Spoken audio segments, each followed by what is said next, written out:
Bien, écoutez, je suis ravi de vous accueillir à ce premier webinaire de l'année, organisé par l'Association des anciens élèves centrales Supélec. Et je sais aussi qu'il y a d'autres anciens d'autres écoles. Bienvenue à tous. Alors, nous avons prévu 45 minutes. Je vais donc vous faire un exposé pendant 45 minutes. Et dans l'intervalle, je répondrai aussi à vos questions à certains moments. Donc, quand vous avez des questions, notez-les et puis surtout, tapez-les dans la boîte de chat, qui est dans la fenêtre de chat en bas à gauche.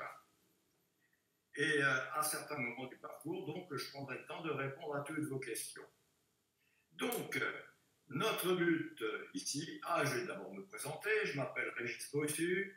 Je suis le fondateur d'International Leadership qui existe depuis 1988 et nous sommes spécialisés dans le domaine du management des hommes, le leadership et la négociation.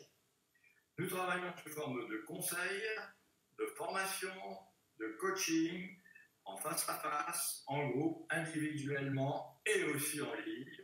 Vous en avez un court échantillon ici. Alors,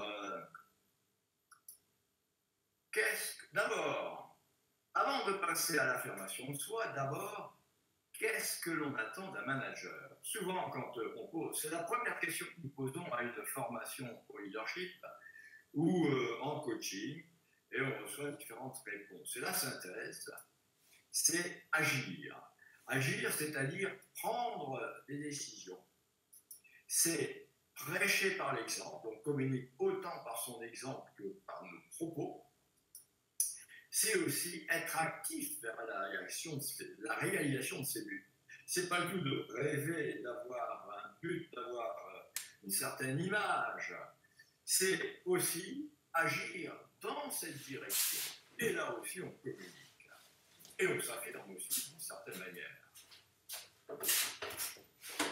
Alors, maintenant, pour pouvoir mieux agir, il est important que j'ai une idée claire de ma mission, de mes responsabilités et aussi au départ, mes propres valeurs.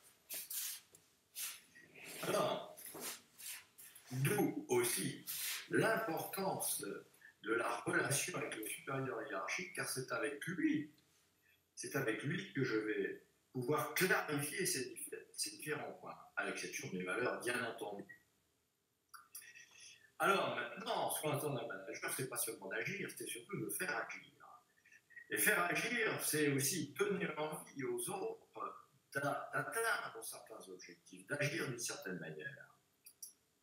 D'où clarifier le but commun, faire que les gens se l'approprient. Et aussi savoir faire confiance aux autres, c'est une forme d'affirmation de soi.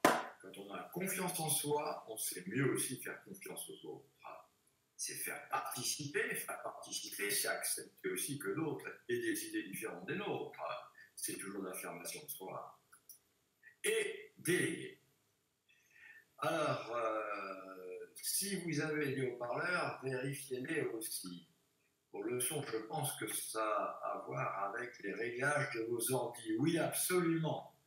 Absolument, puisque la plupart entendent le son, et c'est dans l'ordi que vous allez le trouver. Alors, ce que je voulais vous dire aussi à la fin de ce webinaire, vous allez recevoir dans l'heure qui suit toutes les slides que je vous ai données à titre d'aide-mémoire. Et dans 24 heures, vous allez aussi pouvoir revoir le replay. Je vous enverrai le lien. Alors maintenant, ce qu'on attend d'un manager, c'est aussi de faire face. Quand nous avons des collaborateurs qui ont des comportements inadéquats, eh bien, c'est d'intervenir rapidement et rapidement, sans hésiter. Car plus on temporise, plus on encourage ce comportement à dégénérer, au risque aussi de contaminer les autres et d'altérer l'esprit d'équipe. Comment faire face? Comment agir avec rapidité, fermeté, sans agressivité? Nous allons l'aborder. Maintenant, l'affirmation de soi, qu'est-ce que c'est? Il y a différentes définition de l'affirmation de soi, et je vous en donnais ici l'essentiel. C'est exprimer avec assurance ses opinions, ses valeurs, ses émotions, ses besoins et ses limites. Avec assurance, en étant soi-même et sans hésitation, en étant soi-même. Alors, d'autres aussi disent c'est être capable de défendre ses droits sans causer le moindre préjudice aux autres. Bien sûr. Dans le monde professionnel, c'est établir une relation harmonieuse avec ses supérieurs hiérarchiques, collaborateurs, collègues et partenaires. Et relation harmonieuse, c'est aussi aborder tous les sujets importants, même les sujets litigieux, c'est se donner la liberté de s'exprimer et d'aborder tous les points qui nous paraissent importants, sans se justifier, sans s'excuser. Et nous allons aller plus loin sur ces différents points. Alors, les avantages de l'affirmation de soi, eh bien, si je suis à l'aise dans ma communication, je sais que quoi qu'il arrive, je saurai intervenir de la manière la plus adéquate. Qu'est-ce que ça m'apporte? Eh bien, d'une part, quand je réagis de cette manière, je me fais respecter. Et aussi, ça renforce la confiance en moi-même et également l'estime de soi. Ce sont les avantages de l'affirmation de soi, et un manager fort, un leader fort, c'est quelqu'un qui s'affirme. Comment le faire? On va aller plus loin. Alors, les limites de l'affirmation de soi, souvent quand on parle d'affirmation de soi, on pense qu'il faut être dur. L'affirmation de soi, c'est tout le contraire. C'est différent de l'agressivité. L'agressivité, ça n'est pas de l'affirmation de soi, puisque si on est agressif, bien souvent, c'est pour se défendre. Quand on sait s'affirmer, on n'a pas besoin de se défendre. Et à l'inverse, l'extrême inverse, c'est la soumission. On a peur d'intervenir, on se dévalorise soi-même, on évite les conflits. Donc, l'affirmation de soi, c'est une zone entre l'agressivité et la soumission. C'est la possibilité aussi d'être cordial dans certains cas, d'être cordial même la plupart du temps, et aussi savoir être ferme. Voilà la zone d'assertivité, la zone d'affirmation de soi, et surtout celle qui est importante pour un manager. C'est pour utiliser une image, on dira, c'est ni hérisson, ni paillasson. Alors, je vois un message à côté, je viens de découvrir qu'il fallait autoriser le micro à Lucas, j'ai fait, ça change toujours rien. Ah, donc, foncièrement, ça doit venir d'un réglage ordinateur. Bien, on continue. Alors, les principales qualités à mettre en œuvre en tant que manager. En tant que manager, principale qualité, c'est l'empathie. L'empathie, c'est cette capacité à se mettre à la place de l'autre, pour comprendre de l'intérieur, tout en gardant une certaine distance. Car si je me confonds complètement avec les difficultés des autres, eh bien, je vais être en difficulté. L'empathie, c'est comprendre l'autre tout en gardant une certaine distance pour être capable de réagir et de faire réagir. C'est le propre aussi de quelqu'un qui s'affirme. Le courage, il y a des cas où le courage pour prendre des décisions qui vont faire à tout le monde, le courage de les annoncer, le courage de dire les choses face à moi. Là aussi, c'est le propre de quelqu'un qui s'affirme. Et bien sûr, la maîtrise de soi. Si je veux éviter d'être agressif, eh bien, je vais être maître de moi. Les gens, et nos collaborateurs, les gens avec qui on travaille, eh bien, sont beaucoup plus en confiance avec nous s'ils savent que nous sommes constants dans nos réactions. Et la maîtrise de soi, c'est aussi quelque chose qui se travaille par notre façon de voir, d'interpréter les choses, de les recevoir, et aussi par certains exercices de maîtrise de soi. Et c'est accepter d'être faillible.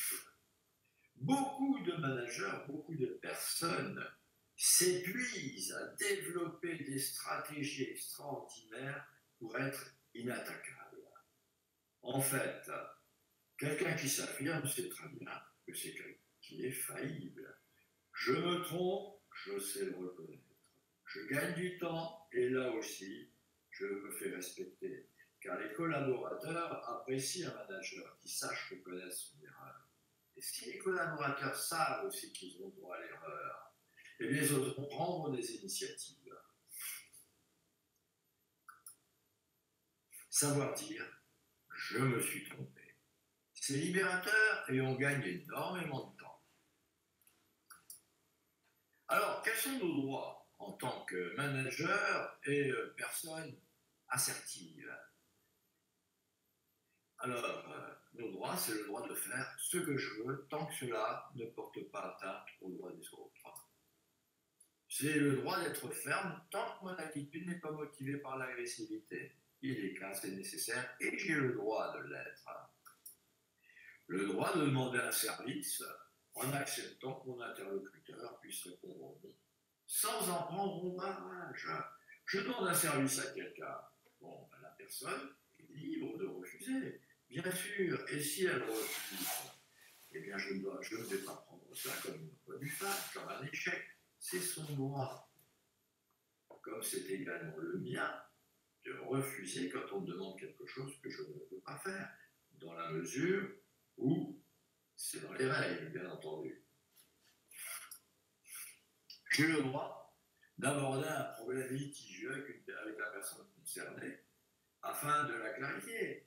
Dans une entreprise, dans une organisation, il y a des règles du jeu, d'accord, mais tout n'est pas écrit. Il y a souvent des imprévus, des choses différentes, des exceptions. Bon, il y a des choses imprévues, ok, on se réunit, on clarifie les choses. Il y a des choses que je ne comprends pas dans le comportement de l'autre. Il fait quelque chose qui apparemment est hors jeu, je ne le comprends pas. Je vais voir la personne. Et aussi, j'ai le droit de faire respecter mes droits. Maintenant, quelles questions se poser avant de décider, avant d'agir d'une certaine manière vis-à-vis de l'autre? Première question, ai-je le droit? Est-ce que c'est légal? Est-ce que c'est dans les règles? Et aussi, est-ce que c'est équilibré? Est-ce que les intérêts des uns et des autres sont respectés? Ça ne veut pas dire qu'il faut toujours chercher le consensus. Les droits ne sont pas toujours équilibrés. Ça ne veut pas dire pour autant que je ne vais pas prendre une certaine décision. Seulement, si c'est déséquilibré, je vais prendre aussi certaines précautions et qui aussi à expliquer. Et aussi, comment je me sens par rapport à cette décision. Comment je me sens aussi par rapport à mes propres valeurs. Et c'est en fonction de ces réponses que je vais prendre une décision en acceptant les conséquences et le coût, s'il y en a. Il y en a souvent, il y en a presque toujours. Alors maintenant, des contre-exemples et exemples de formulation en tant que manager. Je vais faire une petite pause pour voir si on me pose des questions sur le sujet. Sur Firefox au lieu de Chrome. Ah, ça va mieux. Eh bien, oui, c'est une bonne idée. Vous pouvez essayer aussi un autre navigateur. Alors, revenons sur notre sujet. Des exemples et contre-exemples de formulation. Dans le management des hommes, dans l'affirmation forte, ça peut être avec vos enfants aussi, hein, avec des collègues, des amis. Par exemple, en management, plutôt que de dire votre comportement est négatif, c'est dans la formulation, c'est négatif, c'est agressif, et ça pousse l'autre personne à réagir, à se défendre ou à contre-attaquer. Je peux dire, par exemple, chercher des solutions plutôt que de dire tout de suite que ça ne va pas marcher. C'est une possibilité. Et la personne sait mieux ce qu'elle doit faire pour corriger le tir. Là, je l'aide en plus, et je lui donne envie davantage de m'écouter et de me suivre. Par exemple, je dis à un collaborateur, il faut que vous vous affirmiez davantage. Qu'est-ce que ce collaborateur va comprendre? Pas sûr qu'il va comprendre ce que je veux dire. Et surtout, il ne saura pas sur quoi agir pour corriger le tir. Là aussi, alors je peux dire, quand vous pensez non, dites-le. Je peux dire aussi, par exemple, en ce qui concerne les congés, les vacances, par exemple, plusieurs personnes ont fait leurs vacances en même temps, alors que ça n'est pas dans la procédure. Là, il faut agir pour éviter ça. C'est concret. Il est nécessaire de coopérer davantage avec vos collègues. Qu'est-ce que peut comprendre un collaborateur quand je lui dis ça? Il le prend comme une critique. Je peux lui dire plutôt quelque chose de précis. Donnez à Dupont les informations dont il a besoin, sans attendre qu'il vous les demande. Et vous voyez que on peut dire les mêmes choses de manière différente, en s'affirmant différemment et surtout en suscitant des réactions différentes. Donner envie, aider les autres, se faire comprendre, c'est parler d'une manière concrète et positive. Alors, quelqu'un lui dit, je viens de découvrir qu'il y a une commande de haut-parleur en bas de la vidéo, mais ça n'est pas activable. Ah. Oui. Alors, je peux dire aussi à un collaborateur, vous n'êtes pas assez compétent pour ceci ou pour cela. Est-ce que je l'aide? Je vais remplacer ça par du précis. Il faut que vous maîtrisiez tel point. Voilà. Maintenant, nous allons prendre un cas. Un entretien critique. Un collaborateur a fait quelque chose qui ne vous convient pas. Comment intervenir? Et surtout, comment faire pour que ce collaborateur ait envie de nous entendre, ait envie de corriger le tir et reparte motivé. Et motivé pour agir concrètement. Alors ça, c'est le genre d'exercice que nous travaillons en formation et en coaching. Ici, nous allons être plus courts, mais vous aurez un processus que vous pourrez utiliser ensuite. Par exemple, vous êtes directeur d'un réseau d'agences et vous venez de vous apercevoir que l'un de vos directeurs, un directeur régional, a pris du retard une semaine avant de lancer une opération commerciale. Ce qui fait que ces résultats sont inférieurs de 10% par rapport aux objectifs. Donc, vous décidez de le voir. Alors, je vais détailler ici un entretien que chacun peut mener avec sa formulation et son style. Donc, je suis directeur, je reçois mon collaborateur, je dis « Bonjour François, comment allez-vous » Le collaborateur me répond « Très bien, je vous remercie ». Et ça, c'est ce qu'on appelle dans cet entretien la première phase, l'accueil positif. Ce n'est pas parce que quelqu'un a fait quelque chose qui ne me convient pas que je peux descendre en flamme. Je peux commencer par l'accueillir et montrer vis-à-vis de la personne du respect. Et plus j'agis positivement avec les autres, plus ils encouragent aussi à réagir positivement. C'est une forme d'affirmation de soi, là aussi.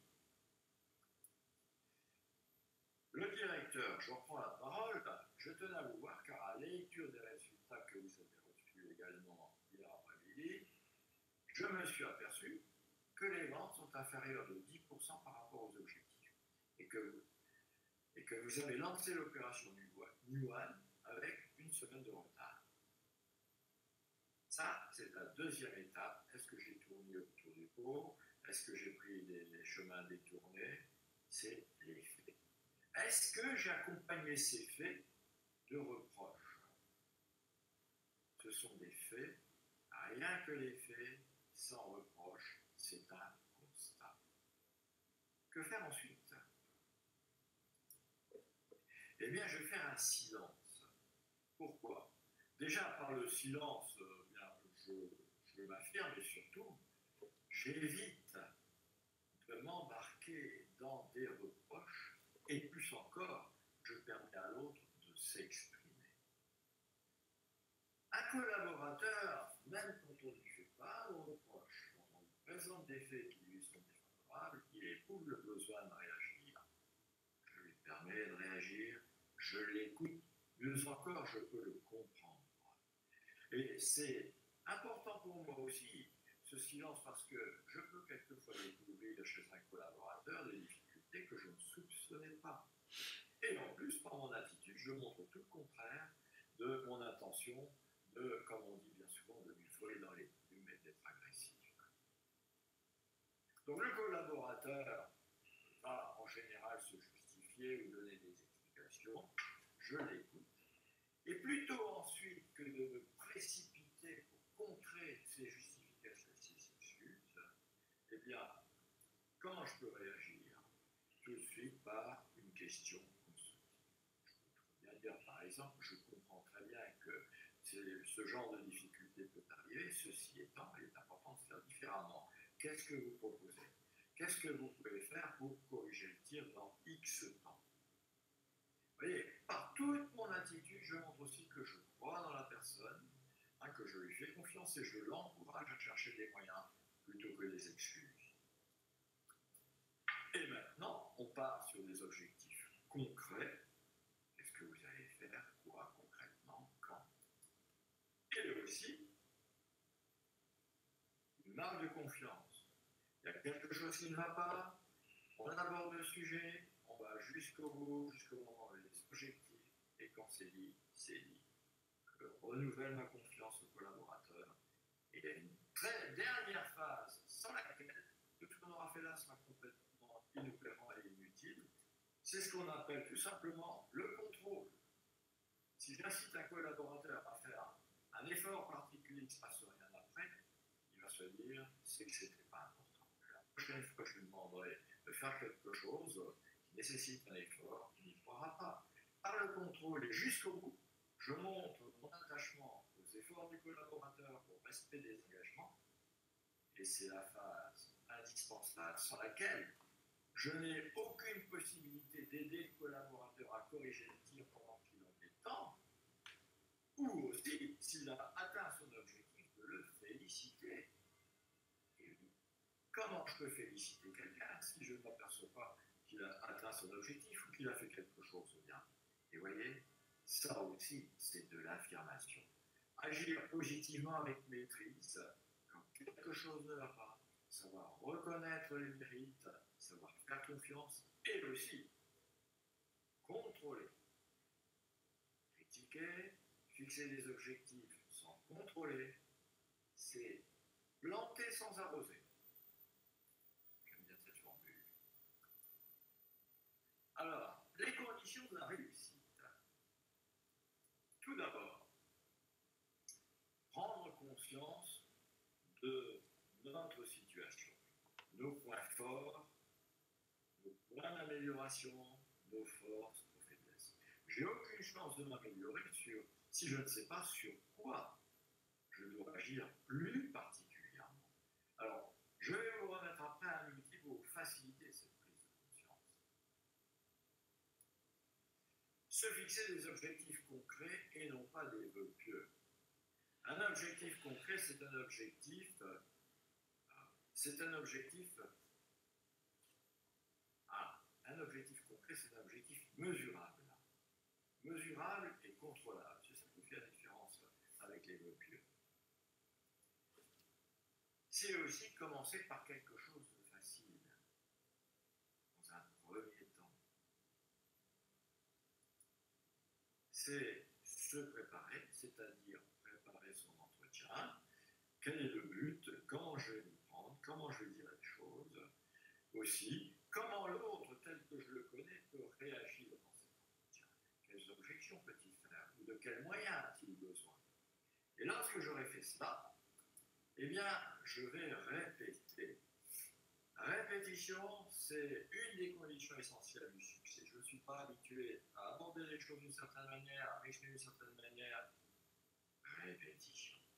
La répétition, c'est le secret de la réussite, dans l'affirmation de soi, dans la communication. Et c'est après coup analyser qu'est-ce qui s'est passé, qu'est-ce qui s'est bien passé, qu'est-ce qui peut être amélioré, et à partir de là, je continue à progresser. Et même si c'était difficile, même si c'était un échec, ça peut arriver, bien sûr, eh bien, je vais apprendre de mes échecs et je vais continuer à progresser. Et bien sûr, corriger. Maintenant, j'aimerais bien faire une pause pour répondre à vos questions, parce que là, j'ai beaucoup parlé. Dites-moi, avez-vous des questions? Écrivez-les dans la boîte de chat, dans la fenêtre de chat. Allez-y, posez des questions.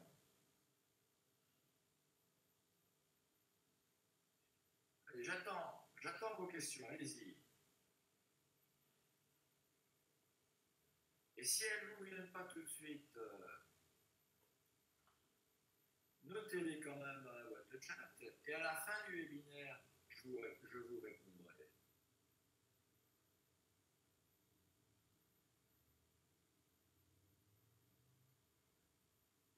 Quelle importance donnez-vous à la connaissance de soi? Comment développer cela? Alors, il y a une autre question, donc, par exemple, comment réagir si le collaborateur fait une preuve d'agressivité? Oui, à partir de quand l'agressivité, l'assertivité est perçue comme de l'autoritarisme?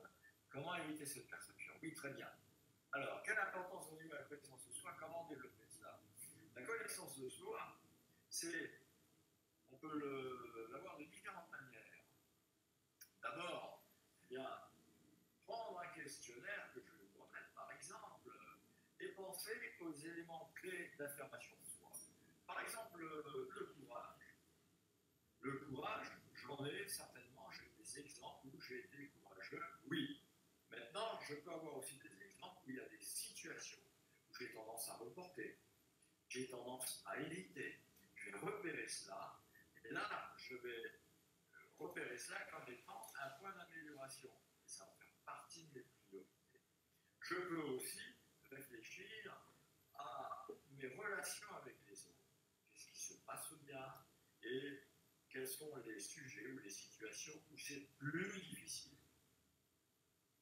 Est-ce que, par exemple, les gens ont davantage de difficultés, au fond, davantage d'objections quand je veux leur vendre quelque chose, je veux obtenir quelque chose d'eux?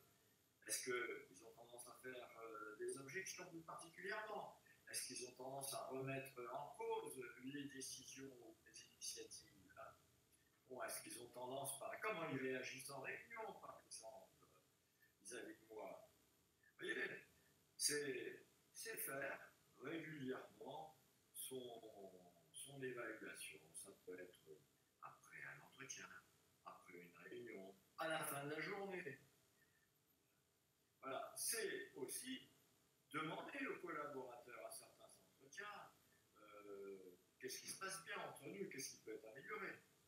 Souvent aussi, dans certaines entreprises, et nous l'avons aussi, nous pouvons nous fournir, nous utilisons un 360, où les collaborateurs, comme les collègues, comme le supérieur hiérarchique, donne des feedbacks sur des points précis de la relation et sur votre management.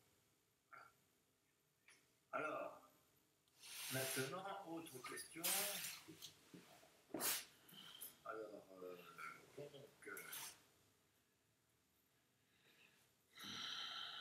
quelle importance donnez-vous à la connaissance de soi? Comment développer ça? Alors, dans votre exemple, comment réagir si le collaborateur fait une preuve d'agressivité? Plusieurs possibilités. Ce sont des choses sur lesquelles on s'entraîne d'ailleurs.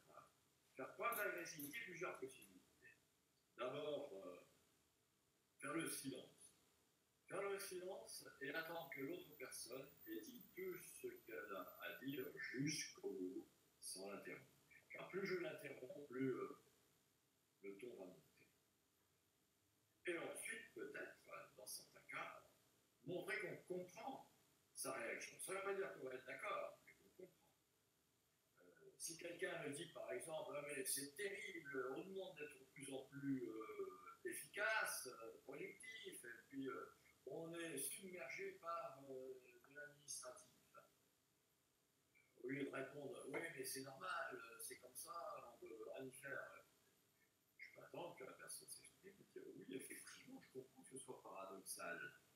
Et là, la personne sera beaucoup plus disposée à écouter les explications ou les raisons que je lui donne. C'est une possibilité.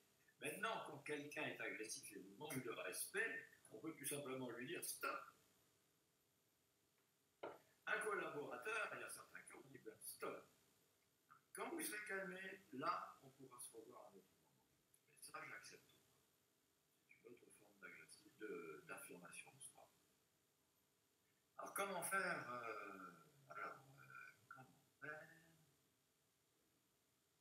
Comment faire quand une personne n'est pas du tout dans la même disposition que vous et que son attitude est déjà arrêtée, fermée? Oui. Eh bien, c'est d'engager une discussion, une conversation. C'est engager un dialogue. Il y a des cas où on peut inviter la personne à venir à un entretien en lui donnant le motif et en l'invitant à venir préparer.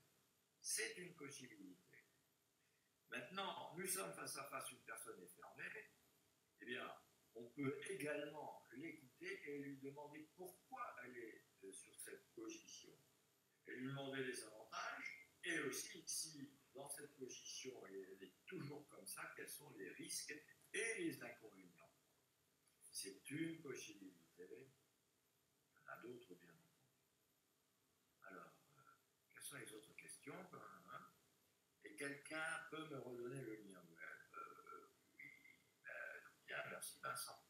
Que faire face au top manager de profil pervers narcissique et préserver son affirmation de soi et son intégrité?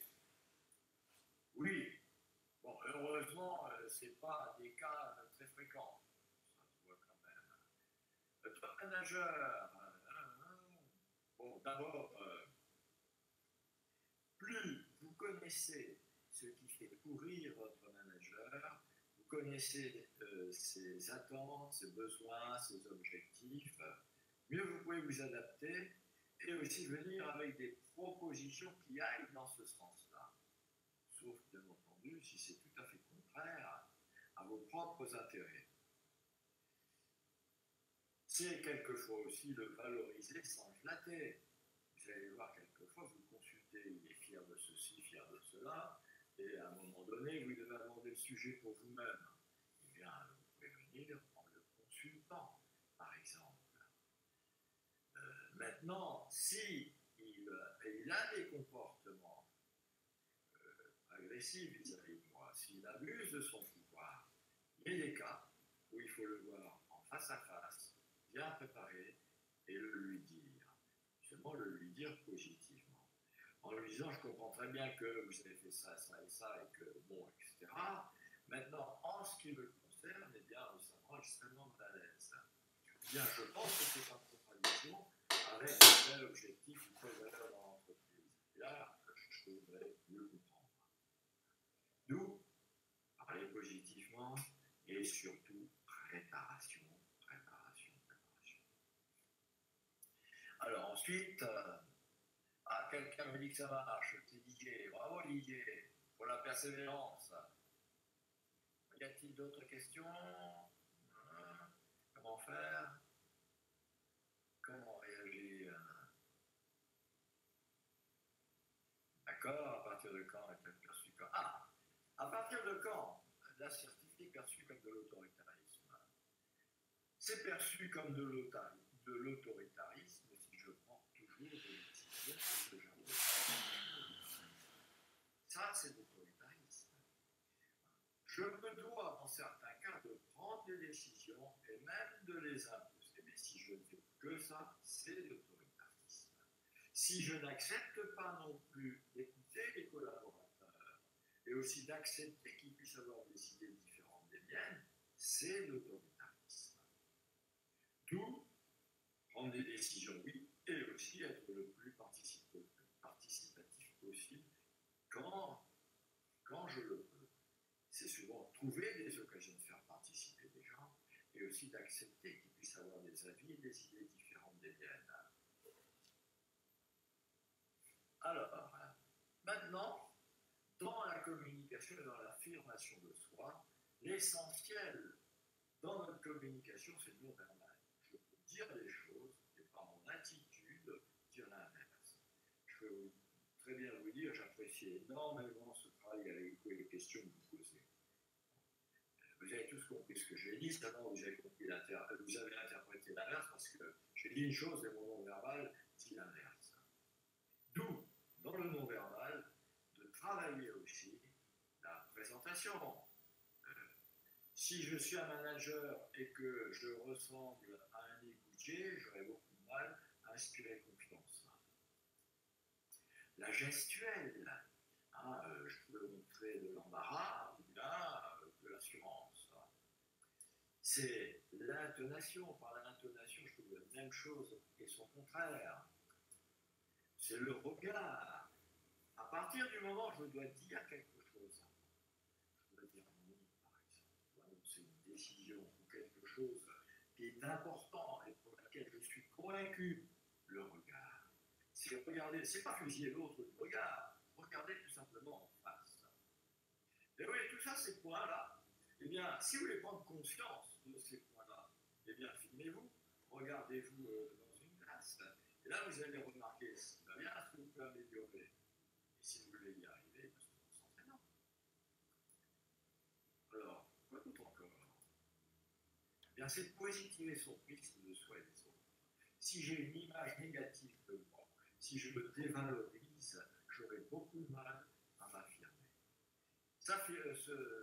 Avoir une image positive de soi, c'est reconnaître qu'on est bon dans certains domaines. C'est être capable de se dire très bien, chapeau, c'est bon, tu es fort dans tel domaine, tu as bien fait ceci, tu as bien fait cela. Et aussi avoir un prisme positif des autres. Si je considère mes collaborateurs ou un collaborateur comme un imbécile, rassurez-vous, il ne va rien faire pour vous décevoir, il va se comporter comme tel et ce n'est pas du tout le fait du hasard. Les gens se comportent en général comme on les voit. C'est pas les concrets pour obtenir du concret. Si vous êtes vague, vous n'êtes jamais sûr d'obtenir ce que vous voulez. Alors, on va faire un retour sur le silence. Le silence, c'est aussi une manière de s'exprimer. Je veux faire un silence, tout simplement. Un silence pour renforcer une décision. Un silence pour permettre à l'autre de s'exprimer. Un silence dans une réunion, par exemple, quand il y en a d'autres qui bavardent, par exemple, je fais un silence, les gens finissent par entendre ce silence, ils me regardent et ils s'arrêtent. Et là, j'ai obtenu le silence par le silence sans être agressif. Par exemple, quelqu'un me dit quelque chose d'agressif, je fais un silence. Jusqu'au bout. Souvent, les gens ont tendance après à atténuer leur agressivité ou à s'excuser quelquefois même. On peut obtenir beaucoup de choses par le silence. Alors, on parle d'outils. Eh bien, si vous voulez mieux prendre conscience de vos points forts, eh bien, utilisez ce questionnaire. Vous allez l'avoir, hein, je vais vous le faire parvenir après, vous allez l'avoir. Vous pouvez aussi l'améliorer, le compléter avec des situations qui vous sont plus personnelles. Par exemple, est-ce que j'ai du mal à dire à quelqu'un qui m'interrompt dans mon travail de me contacter à un autre moment? Oui, non, toujours, souvent. Est-ce que j'ai du mal à faire refaire un travail mal fait ou à le corriger? Est-ce que j'ai du mal à réprimander un collaborateur? Réprimander, c'est autre chose que de l'engueuler et de faire des reproches, comme on l'a travaillé tout à l'heure. Voilà, c'est la différentes situations caractéristiques de la communication dans le management. Et posez-vous ces questions. Ensuite, eh bien, lorsque vous avez défini votre plan de marche, eh bien, d'abord, contrôlez. Par exemple, dire non. Je sais que ça fait partie de mes objectifs. Dire non. Eh bien, lundi, par exemple, à la fin de la journée, je vais vous dire, est-ce que j'ai dit non chaque fois que j'ai pensé non? Combien de fois? Et combien d'autres fois j'ai évité de le faire? Voilà. Refuser, j'ai le droit de refuser certaines choses. On m'a demandé quelque chose, est-ce que je me suis laissé faire, est-ce que j'ai accepté malgré moi? Féliciter, la force d'une félicitation. Bien, il y a des gens qui sont incapables de faire ça. C'est souvent nécessaire, il faut le faire. Les gens qui font un effort, il faut reconnaître. Recevoir une félicitation, quelquefois, moi aussi, je suis ennuyé, je suis mal à l'aise de recevoir une félicitation. Bon. Donner une critique, une réprimande, demander un service. Vous voyez, donc vous fixez vous-même vos objectifs, vos points d'amélioration, et ensuite vous établissez votre tableau de bord. Vous voyez, et vous êtes votre propre coach. Que faire ensuite? Eh bien, comme je le disais tout à l'heure, les collaborateurs se comportent comme on les voit. D'où une attitude positive. Positiver son prisme des autres et de soi. Les gens en général, quand ils font quelque chose qui ne vous convienne pas, ou qui vous paraissent agressifs vis-à-vis de vous, ils ne se sont certainement pas levés le matin en disant je vais faire des bêtises pour ennuyer mon manager. Généralement, les gens font le mieux possible. Quelquefois même quand ils font des erreurs ou des bêtises, c'est parce que c'est la seule solution qu'ils ont trouvée à un moment donné. Donc ce n'est pas forcément une intention négative. Si je suis dans cet état d'esprit, je vais pouvoir mieux me maîtriser et agir plus positivement. Et ça, c'est véritablement un point clé dans le management. Si je veux mieux manager les autres, eh bien, c'est commencer par me manager moi-même. C'est se donner à soi-même des moyens, c'est agir plutôt que de réagir, de subir. Je donne, je mets en condition. Et nous sommes les seuls responsables de nos pensées. Et oui, si par exemple, je me lève le matin, il pleut, si je commence à dire oh là là, quel sale temps, c'était épouvantable, etc., etc., pensez-vous que la journée va bien se passer? Maintenant, je ne vais pas dire non plus quel beau temps et puis me ramasser la pluie sur le dos. Je veux dire, il pleut, j'ai intérêt à partir un quart d'heure plus tôt, penser à prendre mon parapluie et à rouler plus avant. Je me suis donné à moi-même les moyens de mieux vivre, de mieux agir, malgré les difficultés. Nous sommes responsables de nos pensées. Nous sommes les architectes de notre fameux prisme. Ce prisme, qu'est-ce que c'est? C'est tout notre vécu, toutes les situations qu'on a pu vivre, positivement, négativement, notre éducation, et toutes les émotions que nous avons enregistrées. Et c'est ce qui fait que chacun peut recevoir des informations ou des situations d'une certaine manière et réagir à sa manière. Nous sommes les architectes de notre fameux prisme. Et je ne sais pas si nous n'avons pas fini si bientôt. Eh bien, je vais terminer par une anecdote. Allez, c'est une vieille dame célibataire qui a l'habitude de faire des cauchemars. Et une nuit, elle rêve qu'elle est poursuivie dans un couloir obscur par un grand malade. Et au bout d'un moment, à bout de force, elle se retourne vers le malade et lui dit monsieur, je vous en supplie, qu'allez-vous faire de moi? Et le monsieur de la regarder en souriant et lui dit mais madame, moi je fais tout ce que vous voulez.